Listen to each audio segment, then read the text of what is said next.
So let's talk about protest safety. We're going to dive into what is, without a doubt, the most important part of staying safe: preparation. Because really, making your voice heard safely and effectively, that doesn't just start when you hit the streets. It starts way before that, with a really solid plan. And just a heads up, this is the very first part of a 5-part series we're calling the Peaceful Protest Safety Guide. Today, it's all about that prep work. In the next few explainers, we'll get into everything from digital security to what to do during law enforcement encounters. So let's jump in. You know, this quote really gets to the heart of it all. Prepping isn't about being afraid. It's about feeling empowered. Seriously, when you've already handled all the what-ifs, you can free up all that mental energy to focus on why you're really there, your message. Okay, but that can feel like a lot, right? So the big question is, where do you even start? Well, the foundation for all of this, for any protest safety, really begins with understanding the rules of the game. And that means we've got to start with the legal stuff. Before you can protect your rights, you have to know what they are. And, just as important, you need to know the local rules of the road. So this is a really key distinction to make. On one side, you have your fundamental constitutional rights, like free speech and peaceful assembly. Those are yours, period. But on the other hand, you've got local ordinances. These are the specific rules for your city about things like permits, where you can protest, or for how long. Looking these up beforehand is absolutely non-negotiable, because it's the only way you'll know the difference between a lawful order and a violation of your rights. And before you even think about leaving the house, you need to find your legal lifeline. Look up groups like the National Lawyers Guild or your local ACLU chapter. They often have legal observers on the ground, and a lot of them run protest hotlines. The key here? Save these numbers in your phone before you need them. Okay, so once your legal prep is solid, the next layer of safety isn't about laws at all. It's about people. Protesting is a community thing, and your safety plans should be too. Look, if you remember nothing else from this section, remember this. The buddy system is your single most important safety tool. It is your first and best defense against getting lost, getting hurt, or getting detained without anyone even knowing it happened.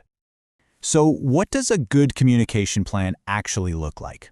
Well, here are the 5 essential steps. It all starts with picking a buddy you can count on. Then you two figure out how you'll communicate, and this is crucial, set up meeting points in case you get separated and your phone dies or service is out.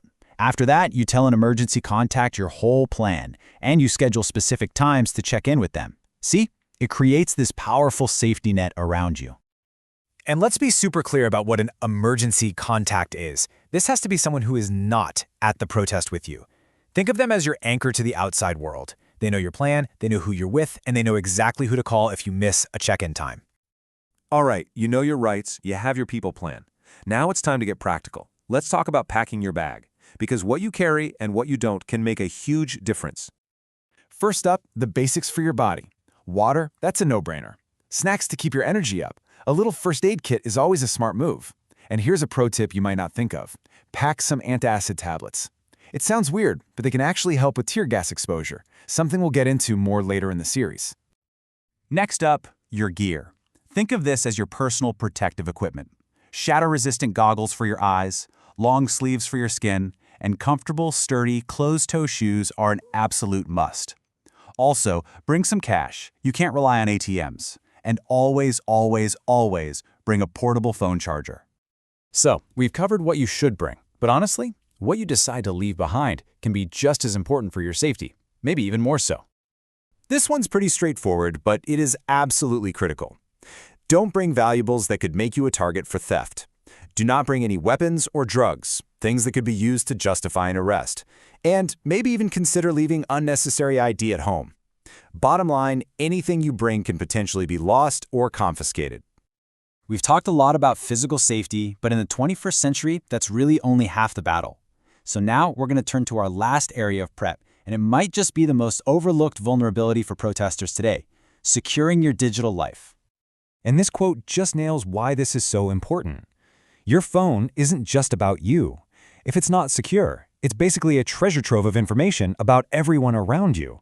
Securing your device isn't just self-preservation, it's an act of community care. Okay, this is probably the single most important digital security tip to remember. Legally, police can force you to unlock your phone with your face or your fingerprint. But, and this is a big but, they cannot force you to give them your passcode without a warrant. One is like a physical key they can take from you, the other is knowledge that's locked inside your head. The takeaway is simple: disable biometrics and use a strong passcode before you go. So let's just boil this all down to a simple 4-step checklist. 1. Fully charge your phone and bring a backup battery. 2. We just covered this, but disable biometrics and use a strong passcode. 3. Download offline maps of the area because you just can't count on cell service. And 4. Go a little old school. Write down essential phone numbers on a piece of paper. It's a simple backup that could be a real lifesaver. And that really brings us full circle. Knowing your rights, planning with your people, packing smart, and securing your data, all of this is the bedrock of protest safety. Without this foundation, any other safety tactic you might try to use in the moment just won't be as effective. So you've done the work. You've built that solid foundation for safety, and that frees you up to focus on your message. Which leaves us with the ultimate question. Now that you're prepared, how are you going to make your voice heard? We'll dig into that and more in the rest of our series. Thanks for tuning in.